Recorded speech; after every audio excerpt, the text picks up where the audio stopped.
What if there is a resource that is plentiful on Earth, but rare to non-existent in the rest of the galaxy outside of artificial generation? When the Gurn's starship Tidal Slime exited faster than light, FTL, in the human home system, Shuit reached a scaly arm over and turned up the temperature to a more work-to-be-done setting. Some Gurn wore temperature-regulating suits, but Shuit, as this trip's designated ambassador to Earth, had his own chambers that were way more comfortable than the suits. He would probably have to wear a suit planet-side, though. The Gurn were not a far-flung species by galactic standards, having just a home world, a few colony worlds, and another handful of worlds in the process of being terraformed. Terraforming technology was the Gurn's principal export and directly related to this visit. The Gurn process involved a novel, but not irreproducible life-building machine that converted inorganic environments into organic environments as long as the planet being terraformed was in the habitable zone, to begin with. But the machine worked by consuming a very special carbon plus construct that the rest of the galaxy had taken to calling unobtainium. The structure was unique, and the multi-step process to generate unobtainium in quantity was the Gurn's most closely guarded secret. Terraforming a single planet in a reasonable amount of time could take hundreds of thousands of machines and many tons of unobtainium. And the Gurn made everyone pay for the unobtainium. Pay and pay and pay. Nobody dared to attack the Gurn worlds directly for fear of destroying the secret of unobtainium, but plenty of nefarious folks were happy to attack Gurn ships and take the finished product. So, 10 years ago, the Gurn had made a deal with the humans. The humans, at the time, were on the cusp of solving the riddle of FTL, but were hampered by their constant infighting. This, ironically enough, was exactly what attracted the Gurn to the humans.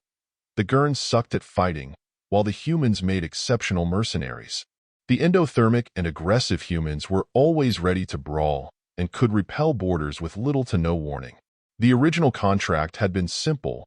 The humans got 1 terraforming machine and 1 kilogram of unobtainium. In exchange, the humans provided mercenaries for 20 ships a year for 10 years.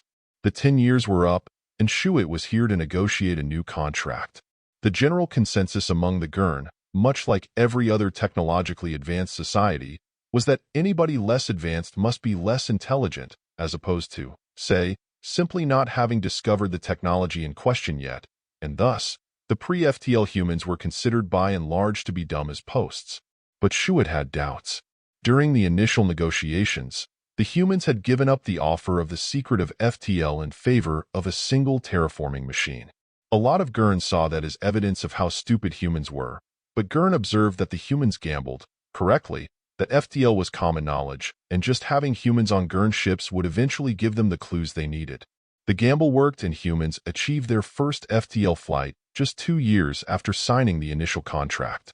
As the Tidal Slime worked its way into the gravity well of Sol on its way to Sol 3, Shuit initiated a survey of the planets and moons of the system to determine their suitability for terraforming, as was standard practice for any Gurn ship entering a system. Business was business, and the constant search for opportunities was second nature. But Shuit was troubled. Sol 2, the planet humans called Venus, was not intolerance given the survey conducted 10 years ago. In fact, it looked like it was several years into a massive terraforming event. Atmospheric pressure was down 10% and sensors showed a constant carbon ashfall consistent with massive upper atmospheric carbon condensation.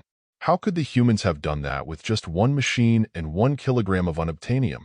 As the Tidal Slime neared Earth, it requested a landing at Geneva for the trade negotiations, as had been the pattern 10 years earlier.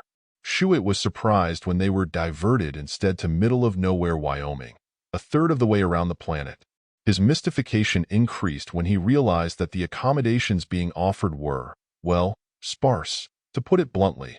Compared to what Shuit was accustomed to, Geneva is a shithole, and northeastern Wyoming is a shithole in comparison to Geneva. It is dry, barren, and not at all like the lush, warm swamps of home.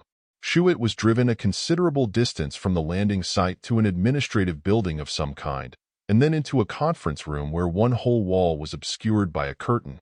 The current spokesperson for Earth, a sketchy title for a divided planet. But you work with what you have. Mr. Muhammad Anderson apologized for the rustic accommodations and then launched right into a dialogue. Forgive my abruptness, Mr. Shuit, But we, humans and Gurn, have an existential crisis. Are you able to approve treaties yourself, or do you take them back to your government for approval? They have to be approved by our council, but if the director of the Republic approves, then the council usually follows along. That will have to do. I must convince you of the severity of the situation so that you can adequately inform the director of the Republic. It is imperative that Earth and the Gurn work hand in hand on this, or we are both doomed. This was not the meeting that Shuit was expecting, and he was flying blind, as they say. Please, you are talking in hyperbole. What exactly is the crisis that we face? Did you happen to notice Venus as you came in? Yes. I wanted to ask you about that. It seems quite different from the time of our last visit. Mr. Anderson looked hard at Shuit. How many of your life-building machines would it take to account for the difference? How much unobtainium? Shuit had been marketing the machines for a long time and had a pretty good feel for scale. I dunno, maybe 9,000 machines consuming 90 tons of unobtainium over 7 years? Mr. Anderson pulled out a calculator. Yeah, that's about right. We used 20,000 machines and 16,000 tons of unobtainium over 5 years. But our machines are not as efficient as yours, and our unobtainium is not as consistent as yours. Shuit was flummoxed. Your machines? Your unobtainium? How? Nobody in the entire galaxy has been able to reproduce our processes. Well, that's the thing, said Mr. Anderson. Reverse engineering the machines wasn't so hard. We don't understand why the machine works, but we can build the components. Well, most of them. We did a black box analysis of your control system and used our own computing technology, but I'm told plumbing was pretty straightforward. The real issue was the unobtainium. Why don't you tell me what you think unobtainium is, and then I will tell you why we, collectively, have a problem. Shuit cranked up the heat in his enviro suit, the better to think faster. Unobtainium is predominantly carbon with traces of other organic elements. What makes it special is the way the carbon is organized. See, in organic compounds, carbon tends to be in long chains, while in mineral compounds, the carbon is in a lattice. But in unobtainium, the carbon is in interlocking rings. It is a structure not found in nature and very difficult to manufacture. The multi-step process is very secret and I am not privy to it. So how in the stars did you do it? With that, an aide to Mr. Anderson opened the curtains at the side of the conference room, exposing a vast vista of black and brown rock. Moving about, from the foreground to the horizon, were giant trucks that looked like mere ants against the scale of the scene. Mr. Anderson pulled a fist-sized chunk of black material out of his pocket and set it on the table in front of Shuit. What you call unobtainium, we call bituminous coal, and it did form naturally on Earth. The mine before you produces almost 110 million tons a year and has over 10 years of reserves to dig. It is one of many such mines around the planet. On Earth, unobtainium is literally dirt cheap, and we burn it to make steam. Shuit was in shock, trying to take in the scene in front of him. We're ruined. The Gurn economy will collapse, and the Gurn, no longer essential to the rest of the galaxy, will be easy pickings for any expansionist species. That is to say, all of them. We are dead. The human, Mr. Anderson, looked at Shuit sadly. Not just you. If the rest of the galaxy finds out we have unobtainium just lying on the ground, how long do you think humans will last?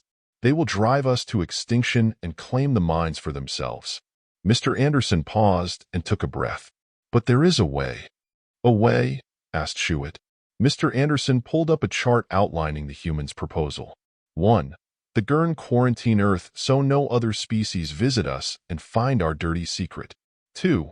We humans supply cheap unobtainium exclusively to the Gurn. You act as our front and market our unobtainium to the galaxy through your network of contacts as you have always done, at the same prices as you have always done, to avoid raising questions. The Gurn and the humans split the considerable profits half and half. 3.